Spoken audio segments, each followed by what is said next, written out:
Business Watch is brought to you by Nedbank.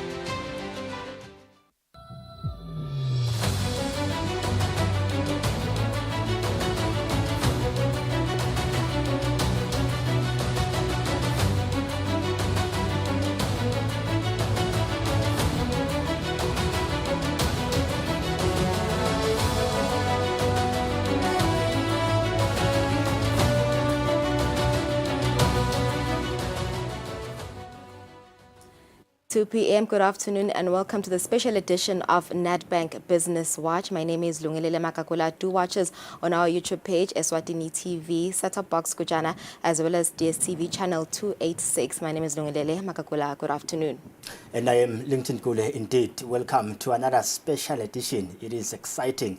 It is Nedbank Business Watch. Today on the show we'll be focusing more on the tax indaba that is currently underway at the Royal Villas Zulwini. We'll be hearing from the likes of the Minister for Finance, Neil Rackenberg, and ERS Commissioner General Praichwel Nkambule on the importance of creating a conducive tax environment in the Kingdom of Eswatini. We'll also be in conversation with our resident economics, Dr. Sbiya, who will be unpacking some of the changes that are supposed to be implemented by ERS come the 1st of July this year.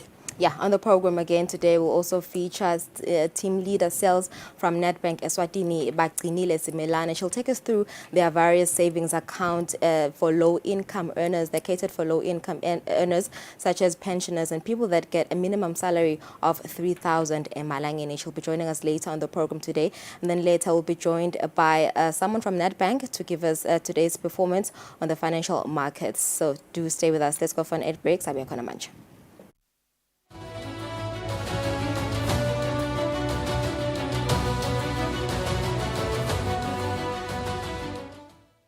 Transact with Nedbank and stand a chance to win a 5,000 Emalangeni trolley dash. To qualify, do any of the following. Tap or swipe your Nedbank card for purchases a minimum number of 10 times in 2 weeks. Or send cash to any local cell phone number and minimum number of 5 times in 2 weeks. Or withdraw cash using Nedbank Cashback at Till at any OK Foods outlet a minimum number of 5 times in 2 weeks. It could be you, so start today. For more information, please visit nedbank.co.nz, call or send us an email. See money differently. Nedbank.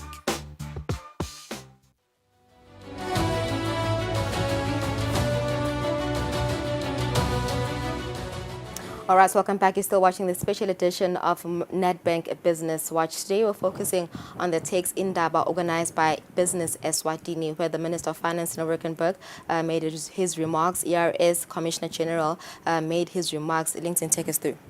When the Minister for Finance, Neil Rackenberg, officially opened the tax indaba, he implored government to ensure that they create a conducive environment in terms of tax compliance in the Kingdom of Eswatini, and also ensure that they have transparent, fair, and smooth tax resolutions mechanisms.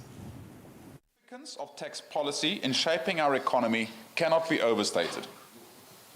Effective tax legislation and administration are fundamental to ensuring that we can finance our public services, invest in our infrastructure, and provide for the welfare of our citizens.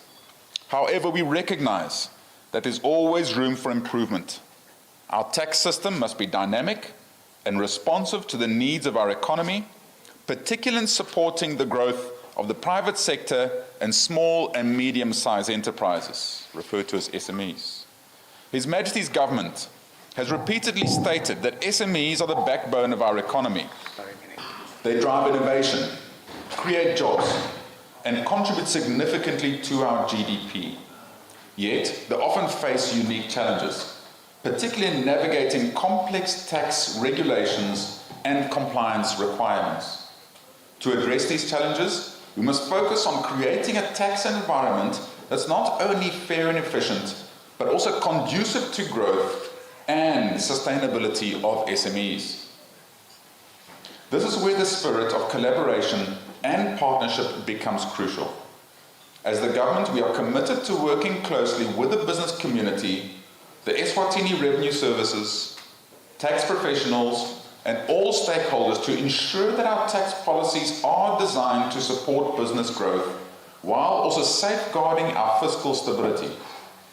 Open dialogue and constructive feedback are essential in this process. We need to hear from you, the people on the ground, about what works, what doesn't, and where improvements can be made. In this regard, I was pleased to hear that the ERS and Business Eswatini recently engaged with the UNDP team of experts on the Sustainable Development Goals, what's referred to as SDGs, taxation framework, with a focus on aligning the tax system with the SDG number 5, 9, 16, and 17.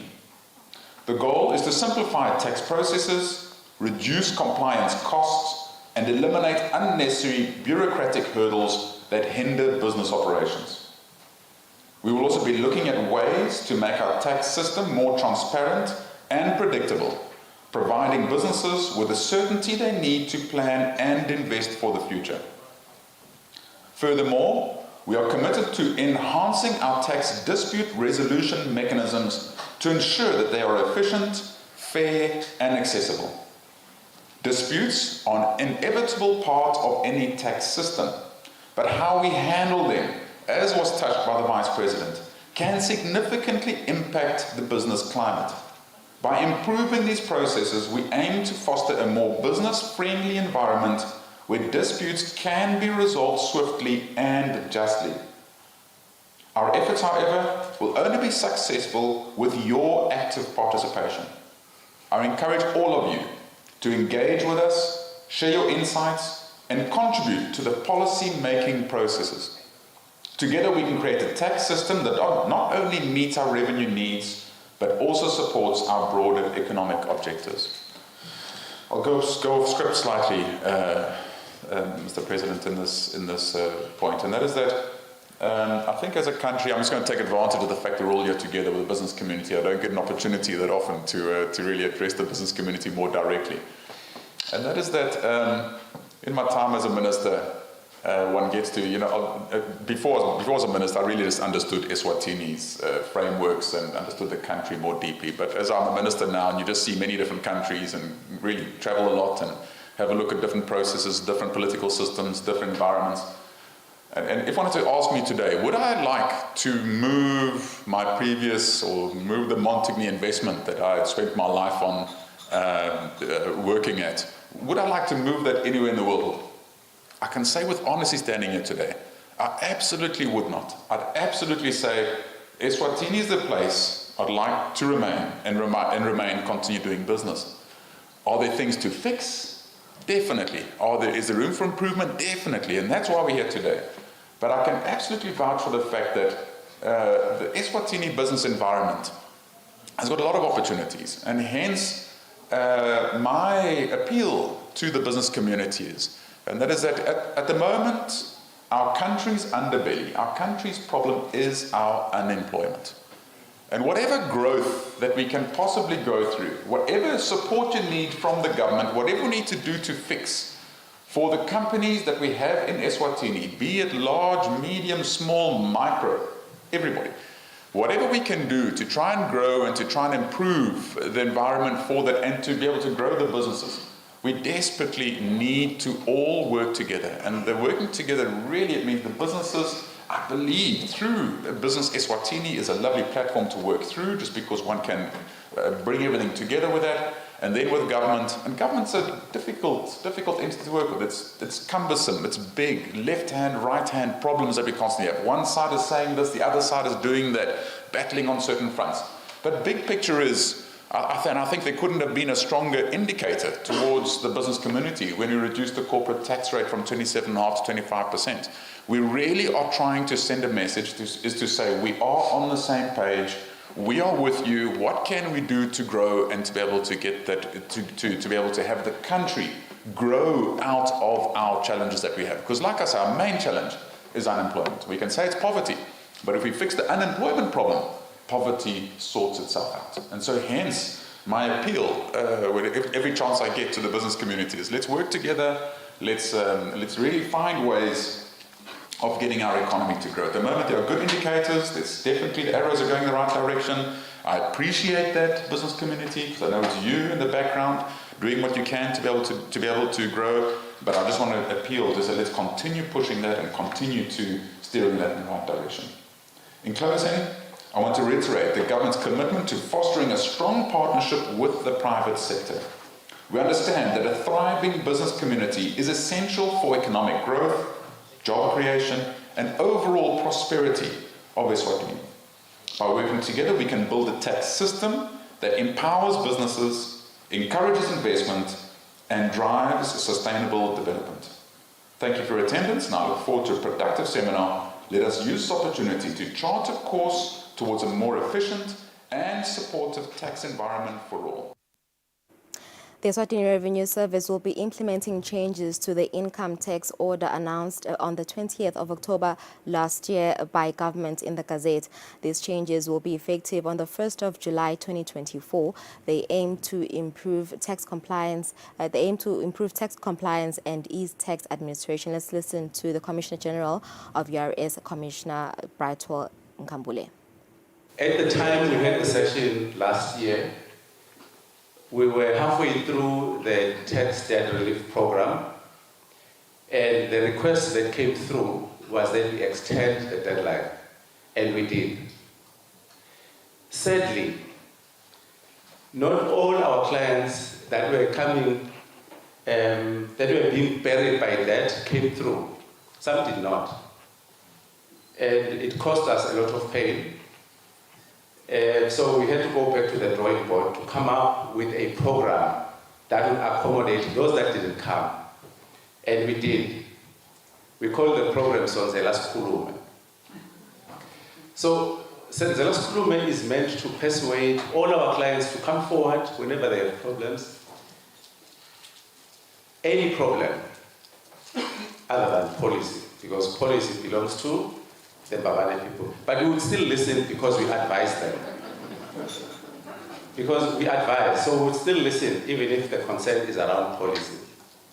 So with Sonzela Sikhulume, what we're saying is come forward if you have a problem, come forward if you have a challenge of any nature. Come forward, let's see how we can assist you. We have a voluntary disclosure program that has been running since 2017, 18 or thereabout. It's there. And it has very, very simple conditions. It says if for one reason or the other you identify a past non-compliance, feel free to come forward to us on your own. Before an audit, come forward on your own. And as the form states, the form is on the form that you will use to make application is online. It says we will slash penalties. There will be no penalties.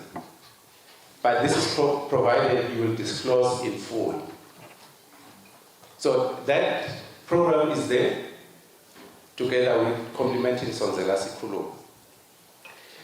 We have developed a system where you can do your own tax clearance certificate application and issuance 24/7 without having to come to the office. We have expanded the number of client relationship consultants from 4 to 19. And this is accommodating the top 2,000 clients, so that whenever you have issues, you don't have to call randomly. So that you don't end up talking to a random officer within the ERS, but you have your own CRM to work with you. We have recently launched the virtual contact center, and this contact center is on the cloud, and our plan is to make available the agents 24/7 at some point. I'm saying at some point because this has budgetary implications. But that means that you will be able to contact an officer of the ERS at any time. of the day. In mid-2023, the minister approved that we apply the into bloom rule, which limits the growth of interest beyond the principal, and we slashed debts that way. I think they were over a billion in Malanga. And this reinforces the point I made earlier, that we don't want to collect a penny more than what we are supposed to pay. We've relaunched on trade facilitation, we've relaunched our National Trade Facilitation Committee, and really our participation there is to help grow the economy by making it easy for cross-border trade. We would like our traders to be able to move goods from, say, Manzini and Johannesburg as easy as they would move goods from Manzini to Mbabane or from Manzini to State. And we are working very closely with our counterparts in South Africa on trade facilitation. And as we speak, we've signed a mutual arrangement for the Authorized Economic Operator Program. With the AEO, our traders hold what is similar to a diplomatic passport at the border. The idea is that because they are trusted, they don't stop at the border. So I will talk about the version of this later. We have at the border configured a commercial lane so that commercial traffic have their own customs officers and immigration officers. The plan is here that the driver should spend minimal time at the border. There is a potential right now that we can allow the technology to do all the work. And help you comply with the obligation. Because our wish is that you should not have to come out of your system to log into our system to report, either to file declarations or to file returns. But the plan is to connect directly with your system so that the data will be pulled directly from your system into the tax system. And you can just concentrate on growing your business.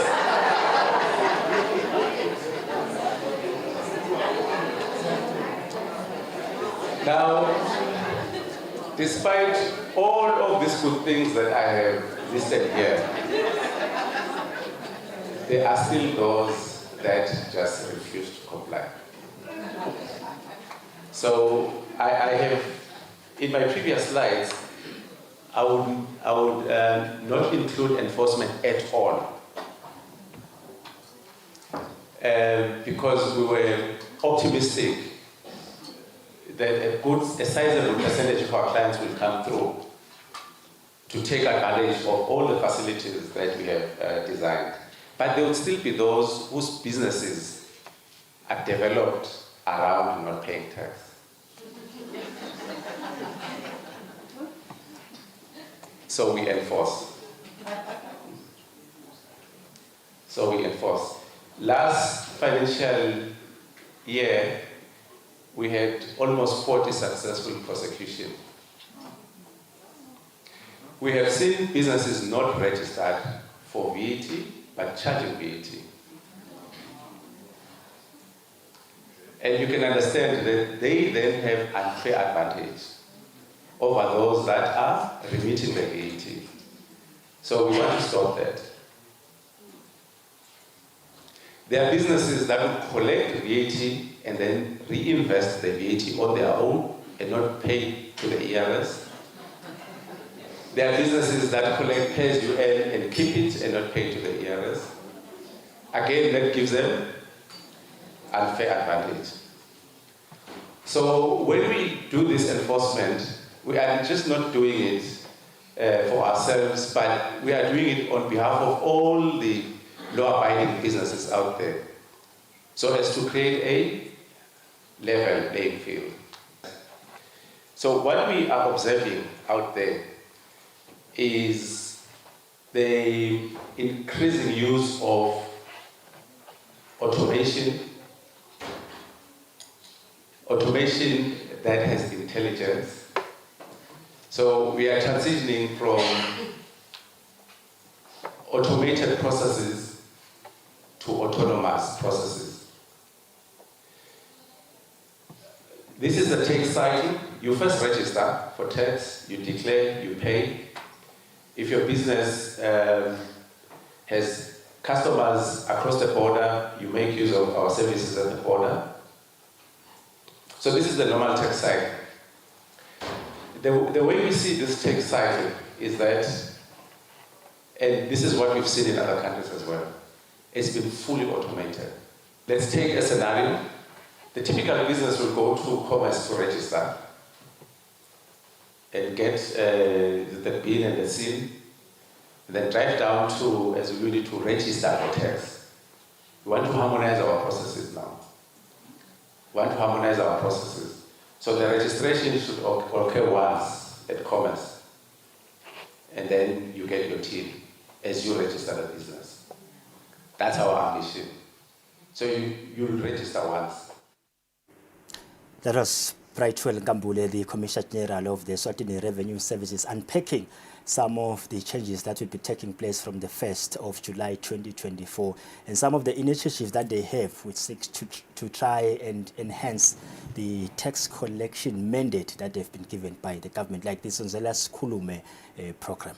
Yeah, that's right, Linton. I think I like what the IRS is doing to try and ease tax administration, particularly for SMEs, as government would always emphasize that they're the backbone of the economy because they create jobs. But be as it may, they face challenges when it comes to tax regulation. So I like what the IRS is doing in implementing changes to ease that burden. Stay with us. After the break, we are joined by Team Leader Sales at Nedbank Eswatini.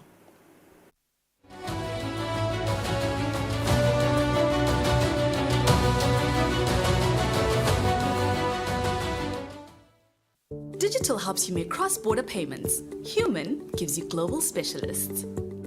Digital allows you to apply for a loan anytime, anywhere. Human connects you to credit experts. Digital puts you in control of your money, while Human connects you to wealth advisors. Digital allows you to freeze, unfreeze, cancel, and reorder your card. Human gives you that personal touch. Digital when you want it. Human when you need it. Get the complete private banking experience with Nedbank Private Clients.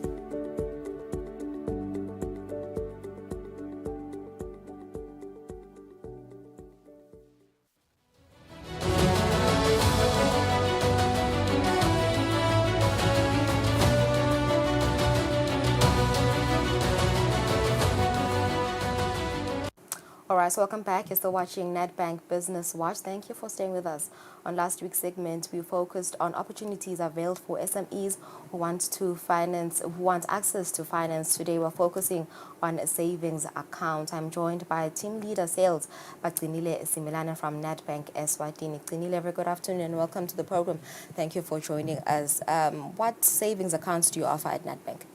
Oh, hi, Lulu. Thank you for having us today. Okay, at Nedbank, we have Ngeyako savings account, and we also have the seasonal savings account. These accounts assist low income and earners to be able to save, because what we're trying to do is we're trying to cultivate the culture of saving in Eswatini, because you find that a lot of clients find themselves in a tight position whereby they're not able to cater for certain emergencies because they have no savings. So basically, these accounts are just to assist, give the clients that platform that they can actually save their funds for rainy days and so forth. Okay, so what are the features of these savings accounts? I'm quite interested. You did mention, Guti, you have the Ngeyako savings account. Yes, we do. Who gets to benefit from that account?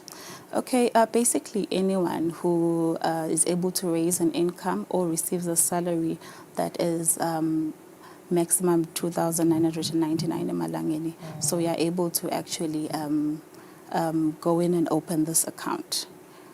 Okay, so we have your vendors, you have your online business owners. Yes. Do they need to, because I know that when you open an account, you need to have a proof of salary or proof of income of some sort. What do they provide? Okay, you can come and open the account with your ID, and then we will take your proof of income as a declaration that you will make when you're explaining to us what it is that you do for a living, and how much your income ranges, and then you're able to open the account. So you basically come into the bank with your ID, and we're able to assist you.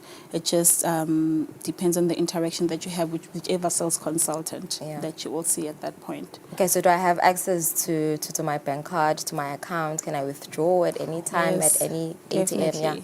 Definitely, you this type of account comes with a bank card, a debit card as well.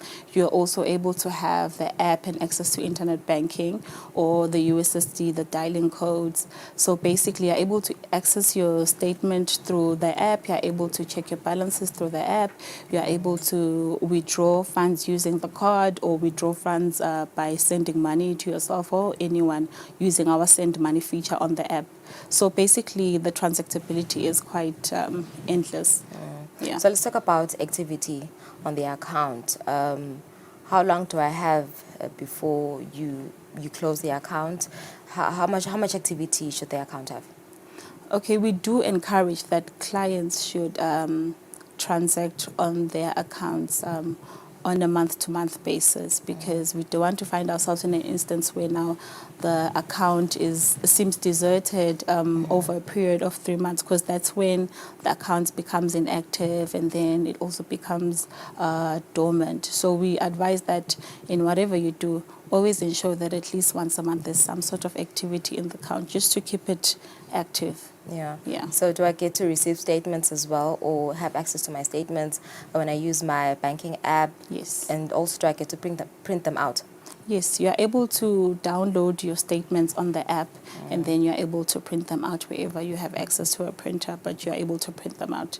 It's quite seamless, and the statements that are available on your app are up to 6 months. So anything beyond that, then you have to walk into the branch and request for an over-the-counter statement. Yeah. What's other important or key feature that these accounts have? Can I send money? Can I transfer money? Yes. Yeah. Yes, you can transfer money to another account that's either at Nedbank or any other bank. You're also able to send money to accounts that are in South Africa, and then you're also able to send money to a cell phone number. You're also able to transfer money into any Momo account. You're also able to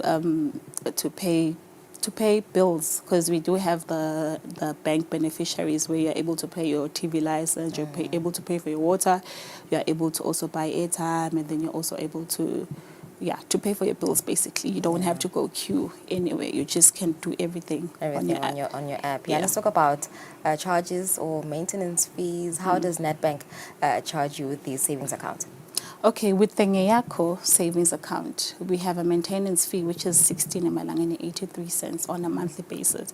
And then the other charges are affected on the account depending on how you are using the account, because there's a charge for withdrawing funds from the ATM. There's also a charge for swiping. Okay. So basically those charges you manage yourself in terms of how you use your account. Yeah. So how much money do I need to actually open the account? Since you said it's for low-income earners, how much money do they need to open the account? To start off, you can just deposit the 50 emalangeni. Okay. Yeah, because that's the minimum balance that we require on the account. Then after that, you are able to deposit I wouldn't say as much as you can, because we do have a cap of 5,000 for transactability within a month for that account. And then with the seasonal savings account, does not have a maintenance fee on the other hand. The seasonal savings only charges when you are using funds on the account. Okay. So this one helps a lot with those clients that you find themselves that you find that are construction workers, or so construction workers usually work for a certain time period and then they're jobless and then they find a job again. So this one helps them a lot because they don't have any maintenance fees accumulating. Yeah. Also, like the sugarcane cutters as well, it helps them because they also work seasonally. Okay. Does a customer have the convenience to deposit their money via an ATM, Nedbank, any ATM, Nedbank ATM? You are able to deposit in an ATM that has the functionality of the depositor. Okay. So do you guys investigate, for instance, there's a huge amount of money that is deposited into my account, and normally I usually deposit around 500 malangeni, 1,000 malangeni, then suddenly 10,000 malangeni gets deposited. Do you guys investigate, where is this money coming from? Okay, that one, yes, it's a tricky question because you find that customers are not necessarily comfortable disclosing of where the funds come from, whereas we as a bank do have that obligation that we need to ensure that we know where the funds that have been deposited into the account come from. So those ones we sort on a case-by-case basis, because you come into the branch and then you have a conversation with the sales consultant, and then we forge a way forward in terms of what can be submitted to be the proof of those funds that have been deposited into your account. Yeah, still on that, the proof of income. I did mention online business owners, and you did say when you open the account, you want proof of income or proof of salary. So what's the process with them? Okay, with them, I think like I had mentioned, it's just them declaring during that conversation, during that interview with the sales consultant, of what they do for a living and how they make their money. And then the sales consultant is able to capture that when they're filling in the forms as their source of income. Yeah, all right. Yeah. So what's the minimum amount of money do I need to have on my account, savings account? It's 50 malangeni. 50 malangeni for it minimum. not to be continued. Yeah, minimum. Okay, 50 so malangeni. do I get SMSs, messages alerting me that I should deposit money into my account? Yes, SMS notifications. Yes, we do have SMS notifications of which will basically show you activity of your account as well. When you receive money, you get notified through SMS. When you withdraw money, you get notified through the SMS.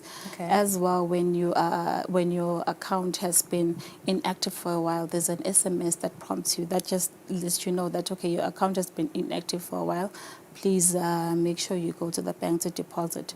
And also, if it so happens that now there's charges that have overdrawn the account, you also get a notification for that. So how easy is it to reopen the account if it has been discontinued? Perhaps say after 6 months, I haven't. And it's been closed. Yeah. Okay, you basically start over. Okay, the whole process, the whole documents, process, ID and everything. You basically start over, yes. Okay, so for students who are interested in opening savings accounts, do they also have their own student savings account, or do they also fall under these savings accounts?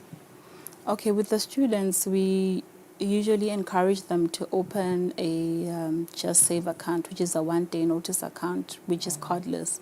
That account, you are able to operate it on your app. You're able to set a notice to request for funds on the app, and then it's then transferred to your transactor account, which means your account that has a card for you to be able to access those funds. So we usually channel them towards that type of savings account because it's cost efficient. Being a student, you're just trying to make sure that you save as much as you can for rainy days, especially because, with being a student, you need money from time to time. So it does help them in that regard. Okay, so in cases where my card gets stolen, do I get instant help, assistance from Nedbank? What do I do? Okay, the first thing you can do is that you can get onto your app and just go to your card's screen and freeze the card so that there's no transactions that can go through. Okay. And then, okay, you can go through. Yeah, so I wanted to ask for your clients or customers that are not tech savvy, do you take them through the app, the Nedbank app? Yes, we do our best to ensure that when you leave the bank, you leave with the knowledge of the basic functionalities of the app. So we do try to take them through. This is the screen for managing your cards. This is the screen for checking your statements. This is how you pay for your bills, and this is how you buy your prepaid electricity and airtime as well. Okay. Yeah. So more information, where can they reach you? Social media, if they want more information on the savings account. Okay, our social media platforms, we are on Facebook as Nedbank Eswatini. We're also on LinkedIn as Nedbank Eswatini, and on X as well as Nedbank Eswatini. So you can reach out to us there. You can also visit our website at www.nedbank.co.za. On the website, there's also a pricing guide, which also helps you to basically peruse on the charges of all the accounts that we have at the bank. And then you can also reach us on our help desk email, which is helpdesk@nedbank.co.za. Then our number is 2378 1999. You can reach us there. All right, thank you so much. Thank you, Bagcinile. That was Bagcinile Simelane, team leader sales, taking us through the savings account, Ngeyako savings account, and the seasonal savings account. If you do have more information, to contact them on their social media platforms. Let's take a break. Sabiya Konamaj.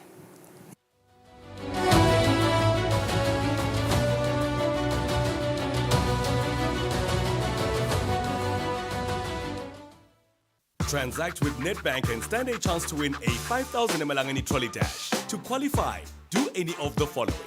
Tap or swipe your Nedbank card for purchases a minimum number of 10 times in 2 weeks. Or send cash to any local cell phone number a minimum number of 5 times in 2 weeks. Or withdraw cash using Nedbank cashback at till at any OK Foods outlet a minimum number of 5 times in 2 weeks. It could be you, so start today. For more information, please visit nedbank.co.za, call or send us an email. See money differently. Nedbank.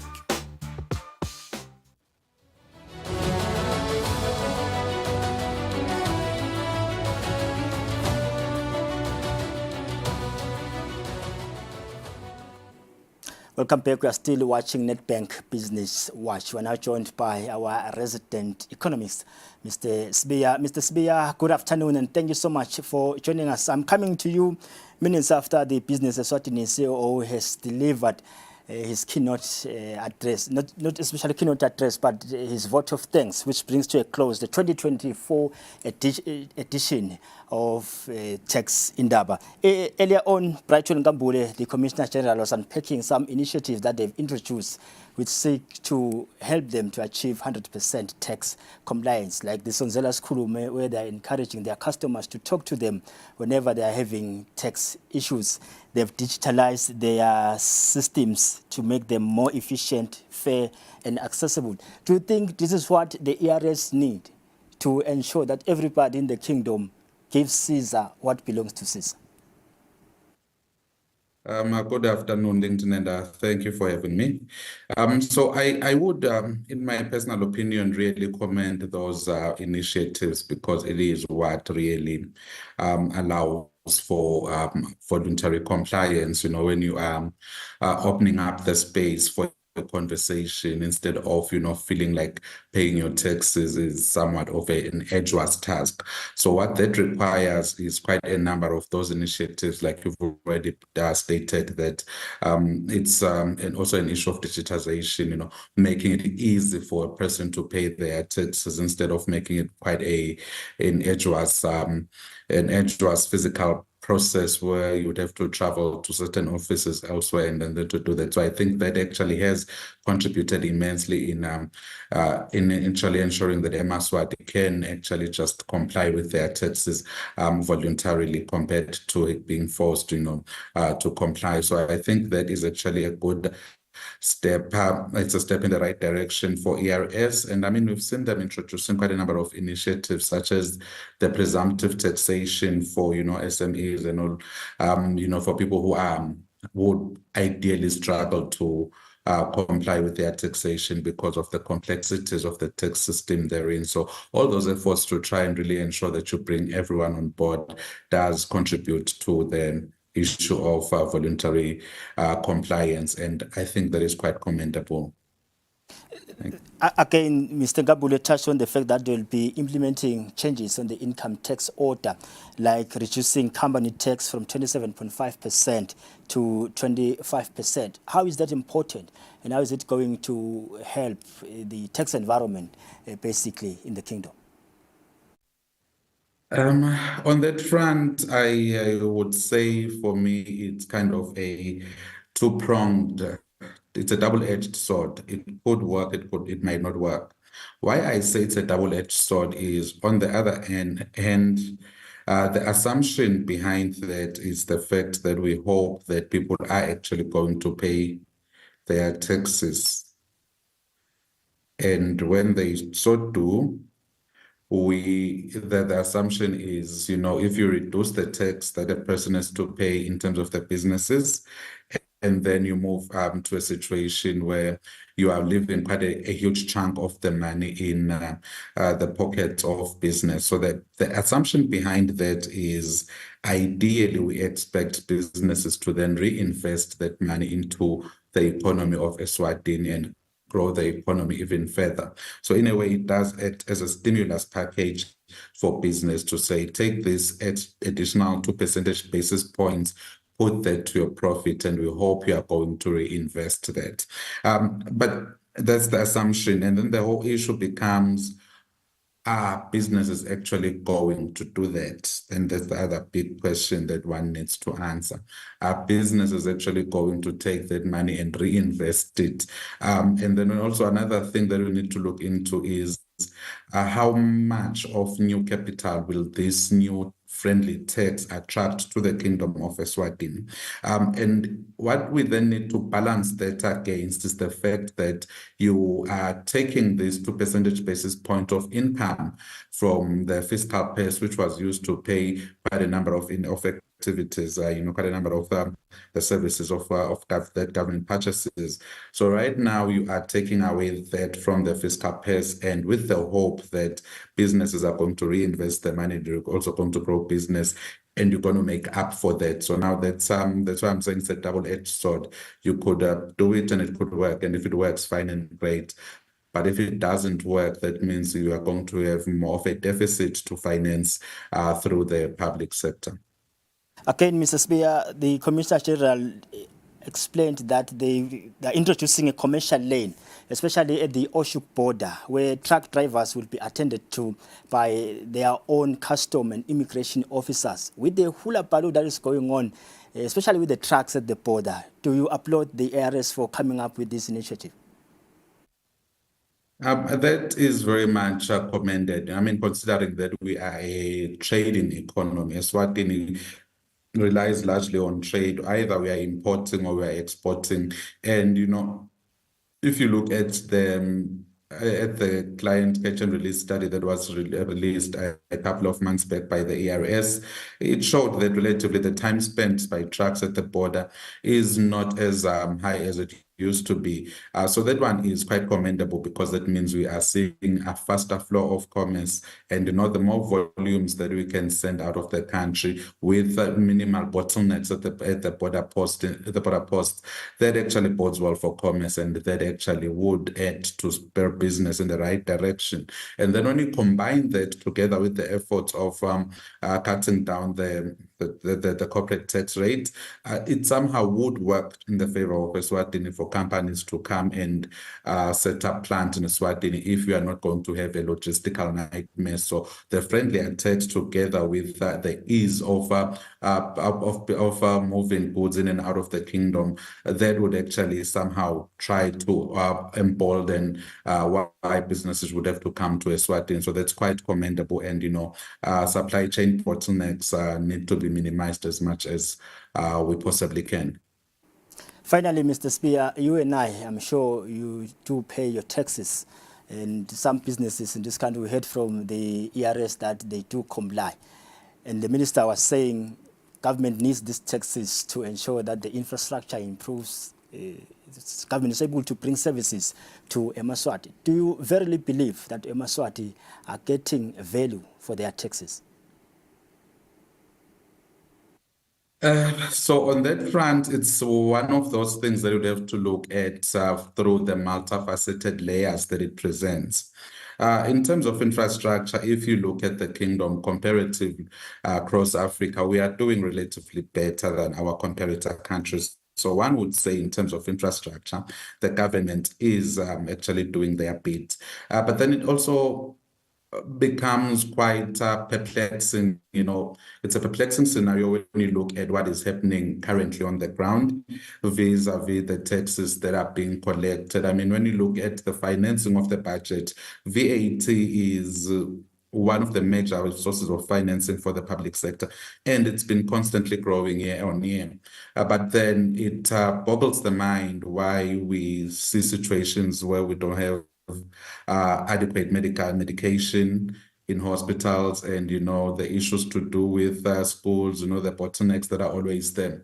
So those are issues that would make it difficult for people to actually pay their taxes when they are not seeing the services that they want. And that's why I would then implore the government to try and improve on those, because when you look at the Scandinavian countries, they pay relatively high taxes, but they pay them happily so, because they know I can go to a hospital, I'll get world-class treatment, my kids get world-class education in school, the infrastructure works and all of those things. So yes, and as much as we are seeing the improvements from the revenue side, from the collection side, we also need to see congruent improvements on the delivery side. Now that's where government needs to up their game, because for people to voluntarily pay their taxes it's easier when they see the benefits from the taxes compared to a situation where we are seeing some things not moving. So in as much as we commend the movements within the ERS, we also do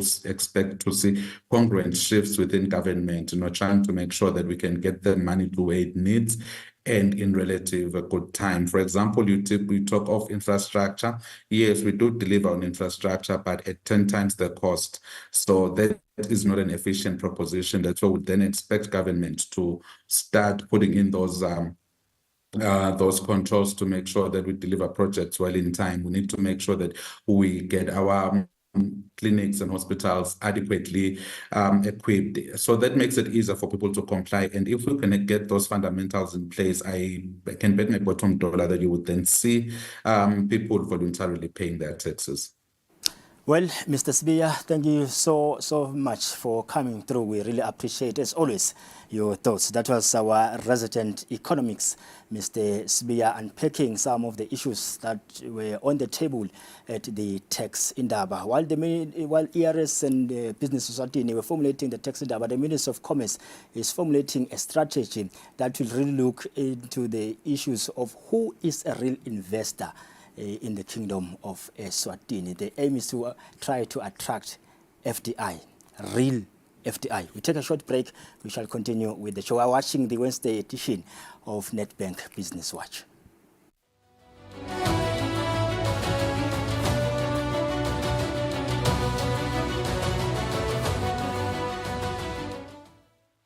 Digital helps you make cross-border payments. Human gives you global specialists.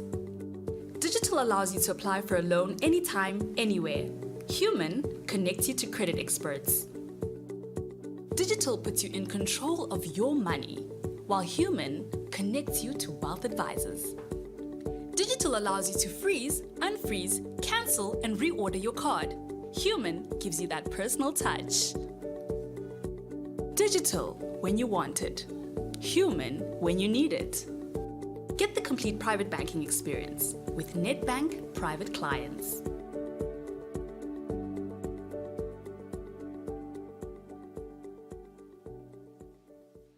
Do you reside in any of the Ubombo sugar communities or nearby areas? Here is a notice.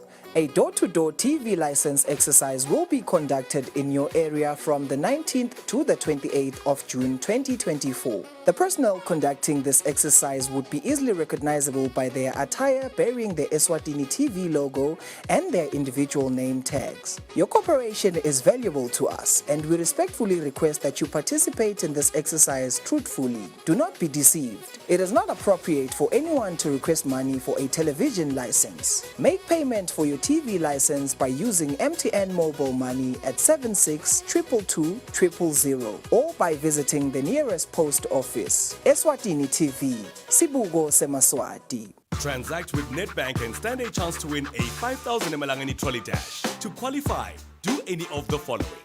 Tap or swipe your Nedbank card for purchases a minimum number of 10 times in 2 weeks, or send cash to any local cell phone number a minimum number of 5 times in 2 weeks, or withdraw cash using Nedbank cashback at till at any OK Foods outlet a minimum number of 5 times in 2 weeks.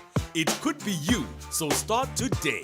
For more information, please visit nedbank.co.nz, call or send us an email. See money differently. Nedbank.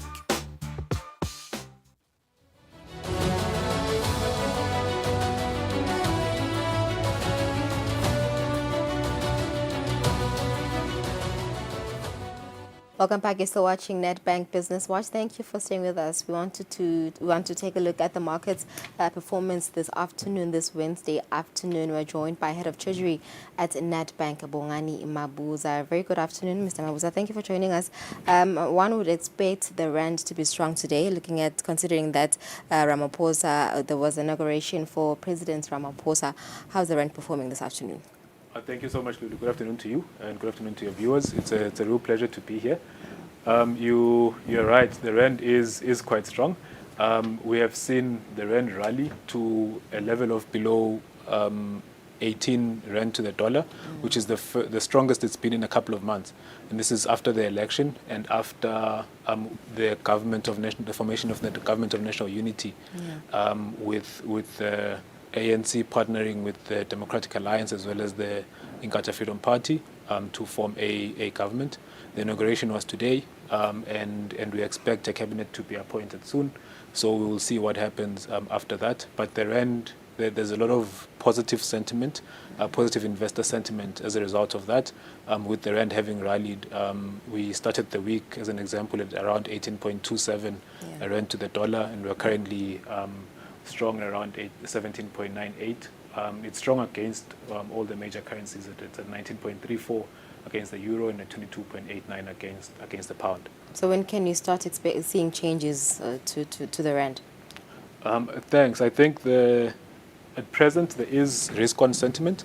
The rand rallying to below 18 and staying at those levels, at those strong levels.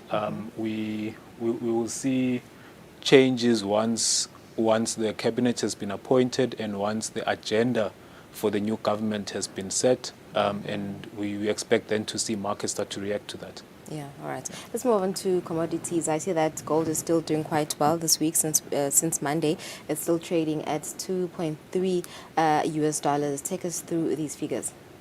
Thanks. So gold was at $2,329 per ounce, and the Brent crude was at $85.34 per barrel. Both were little changed, but we have seen gold steady after edging higher in the previous session, and I think this is a result of fresh U.S. data, which is giving mixed signals on when the Federal Reserve in the U.S. is likely to pivot on its monetary policy. Yeah. So we expect markets to be mindful of that, and we're seeing gold steady as a result of that. Okay. So when we look at equities, how are they performing today? The S&P 500. Yeah. Thanks. The S&P 500 was performed well yesterday, and was up about 0.25%. And what happened there was really, it was driven by technology companies, with NVIDIA in particular being up about 3.5% yesterday to overtake Microsoft and Apple to become the most valuable company in the world for the first time. and the rest of the AI related companies within the S&P 500 followed suit, and they lifted the index up as a result. The story was the same from a FTSE perspective, which was up almost 0.2%, and from coming closer to home, the JSE All Share Index was up about 3.5%, which is a very, very strong performance. And this is the same story that you're seeing from a rand perspective, with a lot of risk-on sentiment or positive investor sentiment around South Africa. It was the JSE All Share Index was up almost across the board. Yeah, speaking of South Africa, I want us to go back a bit on South Africa. The SA Reserve Bank is considering lowering its interest rates. What could this mean for Eswatini? Thanks. So I think I'd want to maybe talk about two things there, Lulu. So one is the interest rate expectations from a South Africa perspective. The markets are pricing in at least one cut in interest rates later this year. Yeah. And I think the positive sentiment we're seeing from a South African perspective are just putting strength to that expectation. But markets, the caveat is that markets reprice, they price and reprice as they get new information. So we will see how that evolves. Secondly, the South African Reserve Bank has stated that they are considering reviewing their monetary their inflation target. You would know that the inflation target of the South African Reserve Bank is currently 3 to 6%, and they are considering lowering the inflation target. Okay. There are no set timelines as yet in terms of when this exercise can be expected to be complete and what the outcome of it will actually be. But if we do have a lower inflation target from a South African perspective, it might have interesting consequences from a local monetary policy perspective. So I think it's just something we will be staying close to. So it could have implications on the local monetary. 100%. Yeah. 100%. Yeah. All right, so thank you so much. Thank you, Mr. Mabuza, for that analysis on today's financial markets. Let's take a break. That's where we close the show with LinkedIn.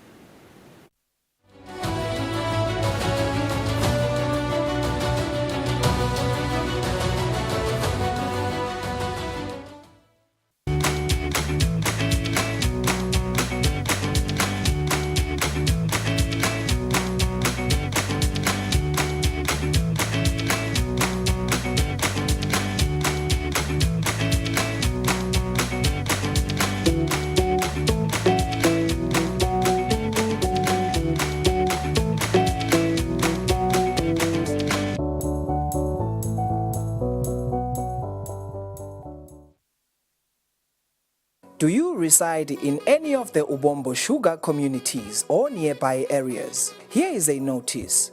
A door-to-door TV license exercise will be conducted in your area from the 19th to the 28th of June 2024. The personnel conducting this exercise would be easily recognizable by their attire bearing the Eswatini TV logo and their individual name tags. Your cooperation is valuable to us, and we respectfully request that you participate in this exercise truthfully. Do not be deceived. It is not appropriate for anyone to request money for a television license. Make payment for your TV license by using MTN Mobile Money at 7622 000 or by visiting the nearest post office.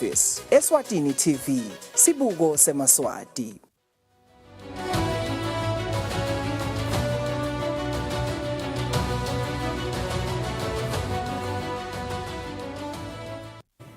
All right, it's 2 minutes before 3 o'clock. Thank you for joining us once again on the special edition of Nedbank Business Watch. We were focusing on this year's, on the second annual Tax Indaba hosted by Business Eswatini. I think I like LinkedIn, as I did mention earlier, that I like ERS's initiatives or implementations on easing tax burdens for small enterprises, small and medium enterprises, as government would say that they are the backbone of the economy.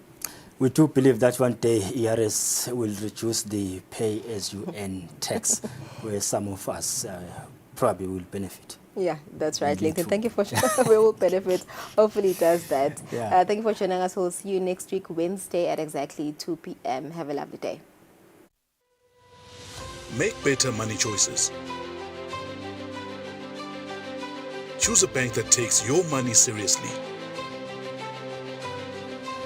Business Watch was brought to you by Nedbank.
Puffy. It's a squishy, squashy, cuddly, snuggly, bouncy place to stay.